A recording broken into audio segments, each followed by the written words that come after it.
विद्यार्थी मित्र हो, आपण इयत्ता 10वी इतिहास या विषयांतर्गत उपयोजित इतिहास हे तिसरं युनिट जे आहे हे आपण त्या ठिकाणी अभ्यासणार आहोत. याच्यामध्ये एकूण 5 पॉईंटचा अभ्यास करायचा आहे.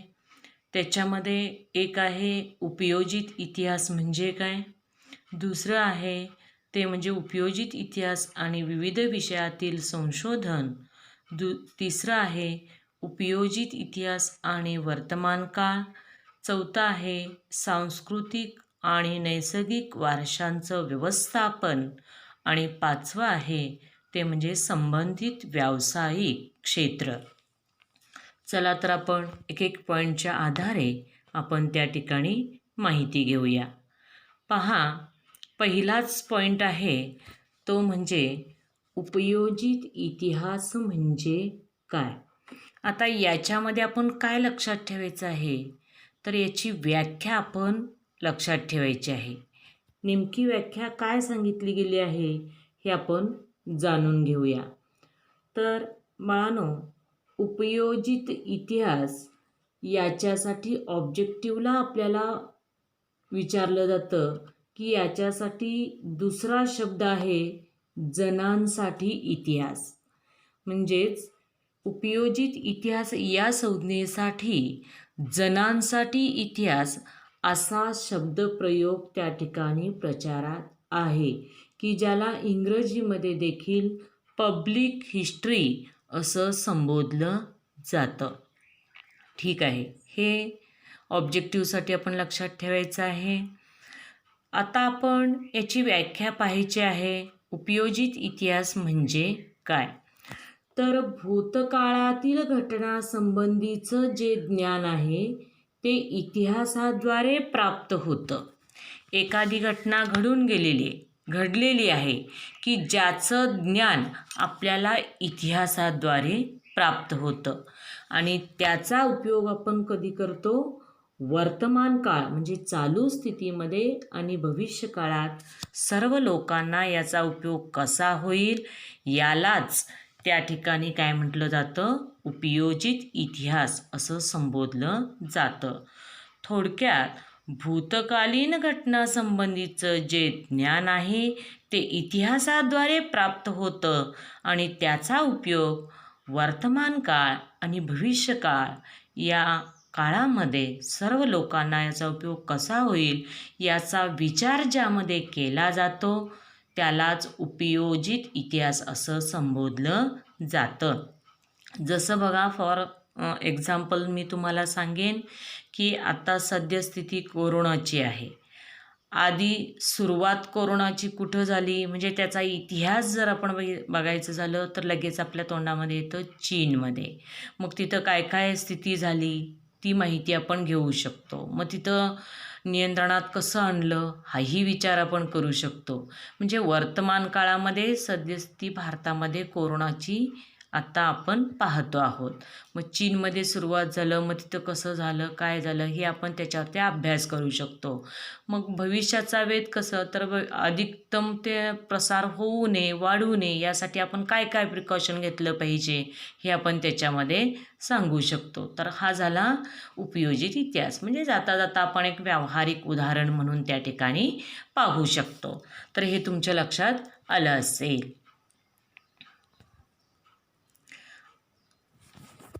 आता आपण अभ्यासूया जनांसाठी इतिहास. इथं चौकटीमध्ये आपल्याला दिसतही आहे की जाणून घ्या असा हा पॉईंट आपल्याला समजावून घ्यायचा आहे. तर याच्यावरती आपल्याला टिपा लिहासाठी प्रश्न विचारला जाऊ शकतो आणि त्या अनुषंगानं आपण या ठिकाणी माहिती घेऊया. बघा, आज इतिहासाविषयी लोकांच्या मनामध्ये अनेक गैरसमज असतात. काय गैरसमज असतात, तर एक तर याचा उपयोग काय, याचा अभ्यास का करायचा, याचा अभ्यास कुणी करायचा, हा फक्त अभ्यास विद्यार्थ्यांसाठीच आहे, जे तज्ज्ञ मंडळी आहेत त्यांच्यासाठीच आहे का. तर असे अनेक मनामध्ये विचार येतात. तर इतिहासाविषयी लोकांच्या मनामध्ये जे अनेक गैरसमज असतात या अनुषंगानं जर आपण विचार केला तर एकंदरीत इतिहासासारख्या विषयाचा काय उपयोग असतो का, असा दैनंदिन जीवनामध्ये त्या ठिकाणी विचार पुढे येतो. आणि मग तेव्हा काही जण म्हणतात की याचा दैनंदिन जीवनामध्ये काहीसा उपयोग नसतो. हा विषय जो आहे तो आर्थिकदृष्ट्या उत्पादन क्षेत्राशी जोडला जाऊ शकत नाही. मग असे अनेक विचार येतात. मग करिअरच्या दृष्टिकोनातून याचा उपयोग आहे का? तर असे जेव्हा अनेक गैरसमज मनामध्ये असतात तेव्हा अशा गैरसमजावरती मात करत इतिहासाची नाळ लोकांच्या वर्तमानातील जीवनसरणीशी जोडणारं क्षेत्र म्हणजेच जणांसाठी इतिहास आहे. थोडक्यात काय तर गैरसमज दूर करणं म्हणजेच हा जणांसाठी इतिहास आपण अभ्यासायचा आहे. आता लोकांना हे पटवून द्यायचं आहे की प्रत्येक घटक अभ्यासत असताना, प्रत्येक गोष्ट आपण लक्षात घेत असताना जणांसाठी इतिहास हे किती महत्त्वपूर्ण आहे, म्हणजेच लोकांसाठी किती महत्त्वपूर्ण हा इतिहास आहे. परदेशातील अनेक विद्यापीठांमध्ये जर बघितलं, अनेक अभ्यासक्रम शिकवले जातात या विषयाअंतर्गत. हेही आपण लक्षात घेतलं पाहिजे. भारतासारख्या देशामध्ये बंगळूर या ठिकाणी सृष्टी इन्स्टिट्यूट ऑफ भारतासारख्या देशामध्ये बंगळूर इथं Srishti Institute of Art Design and Technology या संस्थेत, ही एक अशी संस्था आहे की पब्लिक हिस्ट्री हा स्वतंत्र असा विभाग आहे याच्यामध्ये. तिथं या विविध विषया संदर्भामध्ये प्रकल्प सादर केले जातात, संशोधनाचं काम केलं जातं. हे आपण लक्षात घेतलं पाहिजे. म्हणजेच थोडक्यात काय, या जणांसाठी इतिहास म्हणजेच इतिहासासंदर्भामध्ये लोकांच्या मनामध्ये जे अनेक गैरसमज आहेत ते दूर करणं, त्याच्यावरती मात करणं आणि लोकांच्या वर्तमानातील जीवनसरणीशी जोडणारं क्षेत्र म्हणजेच जणांसाठी इतिहास आहे, हे त्या ठिकाणी पटवून देणं हेच जणांसाठी इतिहास आहे. हे आपण लक्षात ठेवलं पाहिजे. बघा, उपयोजित इतिहासाच्या क्षेत्रामध्ये अनेक तज्ज्ञ व्यक्तीच फक्त काम करतात असं नाही, तर सर्वसामान्य लोकांचा सहभागसुद्धा असू शकतो. जसं प्राचीन स्थळांना भेट देणारे पर्यटक असतात, एखाद्या संग्रहालयाला भेट देणारे पर्यटक असतात, यांचा सहभाग देखील खूप महत्त्वाचा असतो. आणि पर्यटनामुळं लोकांना एक प्रकारची आवड त्या ठिकाणी निर्माण होत असते इतिहासाबद्दलची. जसं तुम्ही देखील बघा, सहलीला जाता आणि तिथं जर गेल्यानंतर तुम्हाला एखादं मंदिरं, एखादी लेणी, एखादी गुहा, एखादा किल्ला तुम्ही पाहायला गेला असाल तर एक वेगळं कुतूहल तुमच्या मनामध्ये त्या ठिकाणी निर्माण होत असतं. इतिहासाबाबतची एक वेगळी जाणीव तुम्हाला निर्माण झाली पाहिजे असं तुम्हाला वाटत असतं. आणि मग समजा एखादा रायगड किल्ला तुम्ही बघायला गेलेला आहात आणि मग तिथं गेल्यानंतर तुम्हाला वाटतं की खरंच इथं राज्याभिषेक किती मोठा झाला तेव्हा शिवरायांचा, याविषयी तुमच्या मनामध्ये कुतूहल येतं. मग शिवाजी महाराज तेव्हा कुठं त्या ठिकाणी होते, त्यावेळी किती लोक आलेले होते, तयारी कशी केलेली होती, असे विविध प्रश्न तुमच्या मनामध्ये यायला सुरुवात होते. जसं पुन्हा शिवनेरी किल्ल्याचं घ्या की शिवनेरी किल्ल्यावरती शिवरायांचा जन्म झाला, तिथं त्यांचे गुरु कोण होते, त्यांना त्या ठिकाणी शिक्षा कुठल्या ठिकाणी मिळत होती, कितीतरी प्रश्न आपल्या मनामध्ये येत असतात. थोडक्यात समाज मनामध्ये इतिहासाची जाणीव निर्माण व्हावी आणि त्या दृष्टिकोनातून या प्राचीन स्थळं जी आहेत त्याचं जतन करणं, संवर्धन करणं हे अत्यंत गरजेचं आहे. हे देखील तुम्ही लक्षात ठेवलं पाहिजे. आता आपण 3.2 कडं वळणार आहोत की ज्यामध्ये उपयोजित इतिहास आणि विविध विषयांमधील संशोधन याचा अभ्यास आपण करायचा आहे. म्हणजे प्रत्येक विषयाच्या पाठीमागे इतिहास हा असतोच, हे आपण त्या ठिकाणी जाणून घ्यायचं आहे. बघा, मगाशीच मी तुम्हाला सांगितलं की इतिहासामध्ये भूतकाळामध्ये घडून गेलेल्या घटनांशी संबंधित हा इतिहास असतो. आणि मग त्याचं मानवी जीवनाची घडण ही या वर्तमान काळामध्ये त्यावरतीच आधारलेली असते. एखादा राजा जेव्हा होऊन गेला त्याची माहिती जेव्हा आपण घेतो तेव्हा त्या राजाविषयी आपण काय माहिती घेतो, तर ते त्या काळामध्ये किती राजे झाले, त्यांनी किती लढाया केल्या, ती घटना कशी होती, आर्थिक, सामाजिक, सांस्कृतिक, त्या काळचं समाज जीवन, अशा विविध घटनांविषयी आपण त्या ठिकाणी माहिती घेत असतो.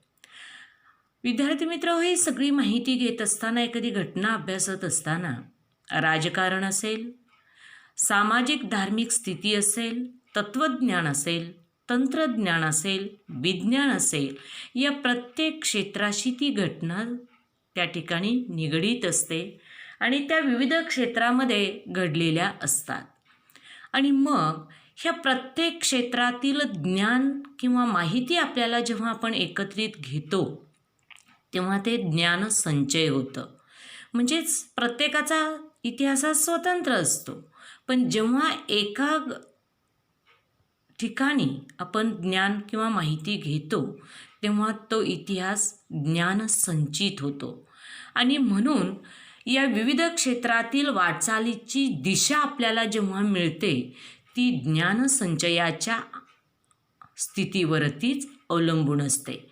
आणि म्हणून जेव्हा आपण एकत्रित ज्ञान संचित करतो त्याच्या आधारे आपल्याला संशोधन करणं हे खूप महत्त्वपूर्ण ठरतं किंवा उपयुक्त ठरतं. आता ही झाली प्रस्तावना. आता मी तुम्हाला सांगणार आहे की मग उपयोजित इतिहास आणि विविध विषयामधील संशोधन याच्यामध्ये विविध मुद्द्यांच्या आधारे आपण त्या ठिकाणी माहिती घेऊया. याच्यामध्ये पहिलं आहे तत्त्वज्ञान. आता तत्त्वज्ञानाविषयी माहिती करून घेत असताना हा एक विषय झाला. याच्या पाठीमागचा इतिहास काय असतो, तर विविध विचारसरणीचा उगम जे आहे तो जेव्हा आपण अभ्यासतो तेव्हा त्याच्या पाठीमागं वैचारिक परंपरा समजून घेणं खूप गरजेचं असतं.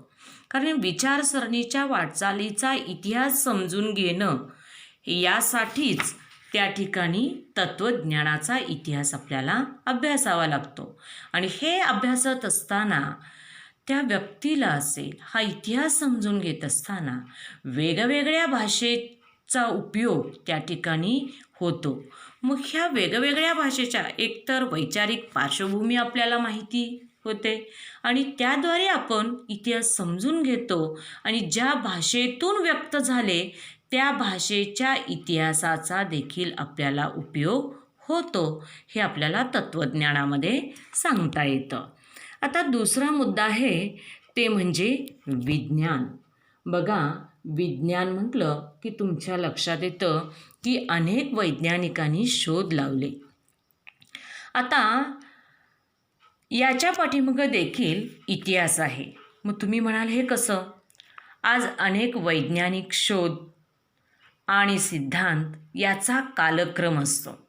मग त्या शोधामागील कारणाची साखळी समजावून घेणं हे खूप गरजेचं असतं आणि यासाठी विज्ञानाचा इतिहास अभ्यासणं गरजेचं आहे. मी या ठिकाणी तुम्हाला उदाहरण सांगेन न्यूटनचं. बघा, न्यूटननं शोध लावला, त्यानं सिद्धांत मांडला. काय तर वरून खाली फळ कसं पडतं, मग ते कोणतं, ॲपल, याच्यावरून त्यानं शोध काढला. मग त्याच्या पाठीमागं न्यूटनचा नियम काय आहे हे आपल्याला समजलं. आता हे जाता जाता मी तुम्हाला सांगितलं. आता दुसरी गोष्ट मी त्या ठिकाणी तुम्हाला सांगेन की गरज ही शोधाची जननी असते असं म्हटलं जातं. कारण अनेकदा मानवी गरजांची पूर्ती जिज्ञासेचं समाधान करण्याच्या प्रयत्नातून त्या ठिकाणी लागलेले असतात. आपण सहज विचार केला तर आपल्याही लक्षात येतं की उन्हाळ्यामध्ये गरज असते ती म्हणजे फॅनची. पण आधीच्या काळातील लोक फॅन वापरत होते का?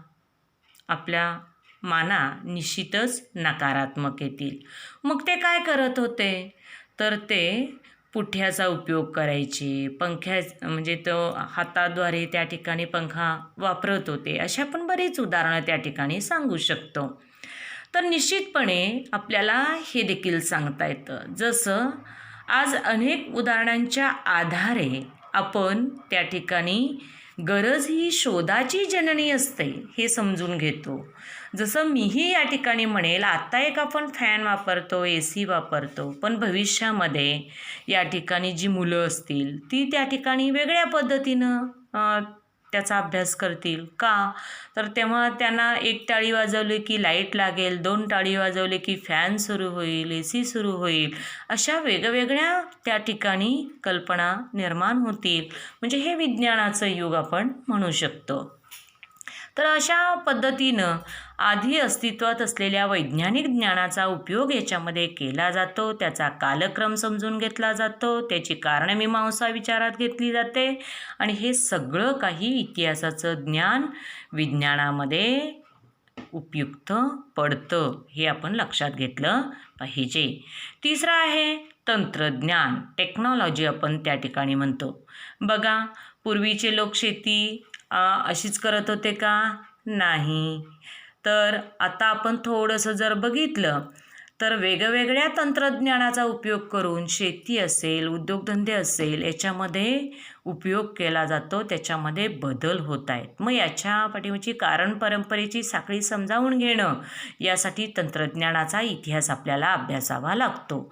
जसं उदाहरण पुन्हा घ्यायचं झालं तर कृषी उत्पादन आपण म्हणतो. आधीची शेती कशी केली जायची, आत्ताची कशी केली जाते, एकंदरीत उत्पादनामध्ये वाढ होण्यास कशी मदत झाली, असा सगळा इतिहास जो आहे तो आपण या अंतर्गत समजावून घेतला पाहिजे. आता ज्यावेळी विज्ञानाचा शोध लागला तेव्हा त्या ठिकाणी विज्ञानाबरोबरच तंत्रज्ञानाचा देखील शोध लागला आणि त्या तंत्रज्ञानाचा विकास झाला. म्हणजेच मानवाच्या उत्क्रांतीचा काळ जर बघितला तर मानव सुरुवातीला अन्न, वस्त्र, निवारा या मूलभूत गरजा भागविण्यासाठी तो भटकत होता. मग हळूहळू त्याला शेती अवगत झाली, तो स्थिर झाला, असा इतिहास आपण सगळा अभ्यासलेला आहे. हे तर आपण लक्षात घ्यायचं आहे आणि त्यावर आधारित आपण पुढं वाटचाल करत त्या ठिकाणी विज्ञानाची जोड घेत तंत्रज्ञान कसं आवश्यक आहे, महत्त्वाचं आहे हे जाणायचं आहे. आणि या विज्ञानाच्या प्रगतीमुळं उत्पादन प्रक्रियेचं यांत्रिकीकरण कसं होत गेलं हे लक्षात घेतलं तर निश्चितपणे आपल्याला तंत्रज्ञानाचा इतिहास समजून घेता येईल. म्हणजेच थोडक्यात काय, तर विज्ञान आणि तंत्रज्ञान हे दोन्ही एकमेकांवरती अवलंबून असतात. आता त्यानंतर आपण चौथा पॉईंट याच्यातला पाहूया, तो म्हणजे उद्योगधंदे आणि व्यापार. बघा, उद्योगधंदे आणि व्यापार हे मानवी समाजामध्ये परस्पर व्यवहाराचं क्षेत्र यामुळंच विस्तारलेलं आपल्याला पाहायला मिळतं. याचा त्या ठिकाणी जर विचार केला तर लोक आधी व्यापार कसा करत होते? निश्चितच गावामध्ये मर्यादित अशा ठिकाणी व्यापार व्हायचा.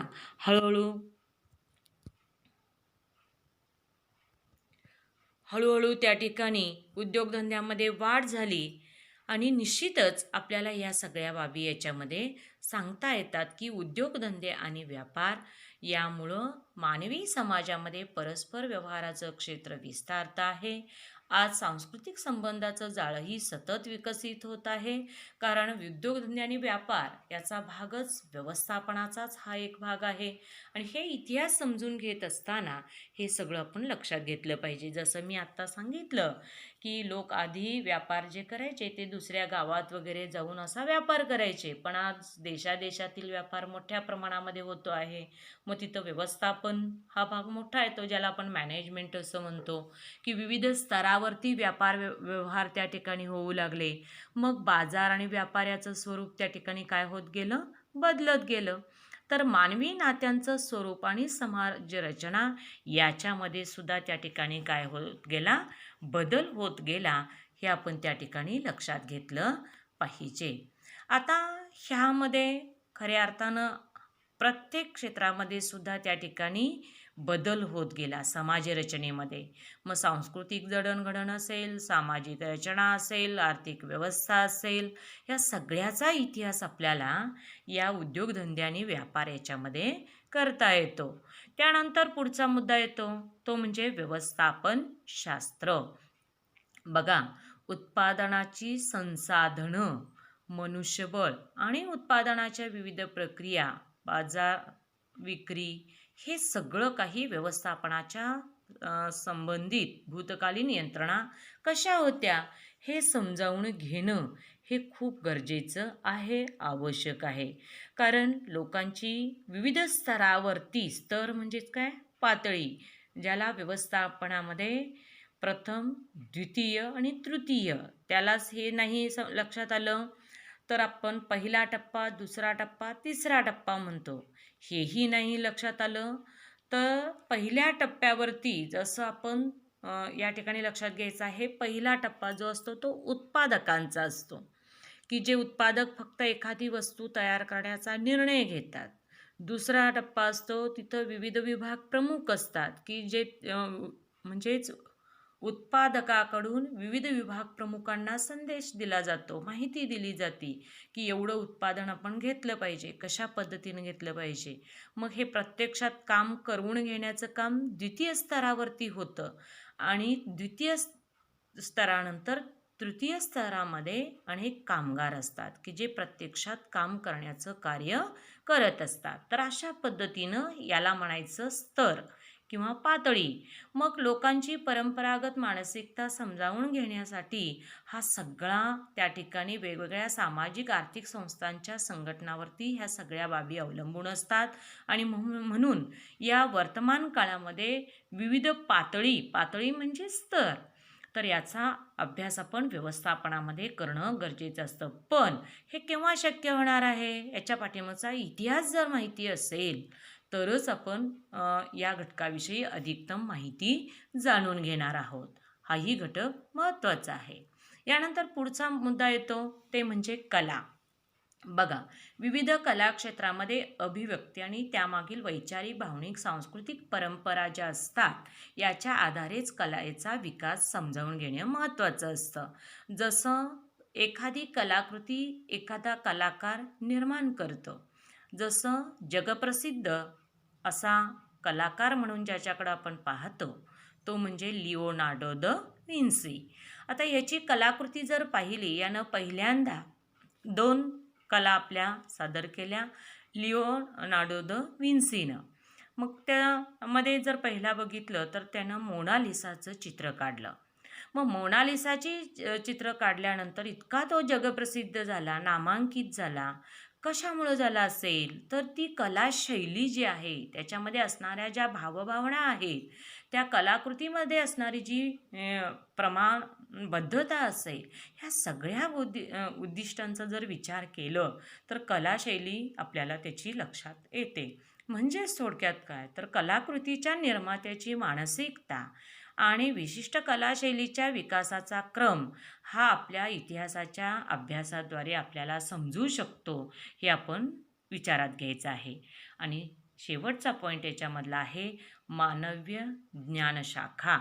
इतिहास, पुरातत्व, समाजशास्त्र, मानवशास्त्र, राज्यशास्त्र, अर्थशास्त्र अशा विविध ज्ञानशाखांचा उगम आणि विकास हा यांचा इतिहास समजावून घेणं हे ज्ञानशाखाच्या अभ्यासाचा आवश्यक भाग असं संबोधलं जातं.